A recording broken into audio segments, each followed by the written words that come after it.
Scheduled power cuts continue to plague South Africa, but as bad as it is, it can always get worse. Residents of Ronshee and Rustevaal in Gauteng endure blackouts lasting up to 20 hours a day. This has gone on for 3 weeks so far. Residents accuse the eMfuleni Municipality of deliberately switching off their power after power cuts and have taken their frustration to the streets. eNCA's Manqoba Mchunu was with them.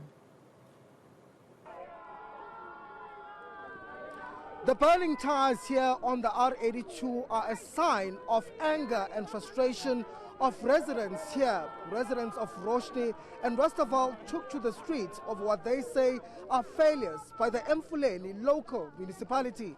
We must take a shower. We must make our stinger. We must pray.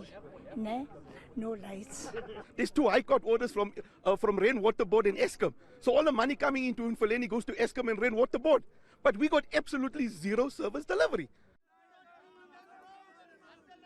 But at the heart of the problem are prolonged power cuts, which they say are an act of sabotage. Every time after load shedding, our electricity trips, and we've always been given excuses of there's a cable issue or there's always an issue at the substation. But when we sent out complaints, they come out and within 15 minutes, the guys come and switch on the electricity. Last week when we striked, the same thing happened. They said there's an issue, they came out within 5 minutes, the electricity is on. And it's been happening now for about 3-4 weeks already, that every time after load shedding, we're sitting without electricity. Minorities are not being represented. As minorities are taking us for granted. We cannot have load shedding for 20 hours a day. If it trips, it can't be tripping every day.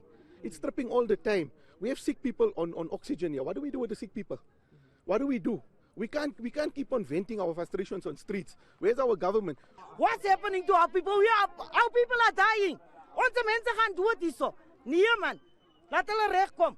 Enough is enough. But the embattled municipality has pointed fingers back at residents. We are not sabotaging them. Actually, what is happening is that there is overload, because I think our transformers were able to supply for 14,000 K or 14,200, and now they are consuming more than that, and because of it's winter now as well. So what we have decided to do, which we have communicated to them, and the meeting with the ward council also will having a public meeting to communicate that. We have communicated to them that we are doing a load reduction. A load reduction, it means we exchange. Maybe this one will be offloaded for 5 hours. The other ones will also later be offloaded for 5 hours during the day. It depends on the time we've got a schedule. They know that, and there's really nothing that we can do. But with no resolution, these residents insist their protest will continue until their demands are met. Manqoba Mchunu, Rustevaal, eMfuleni.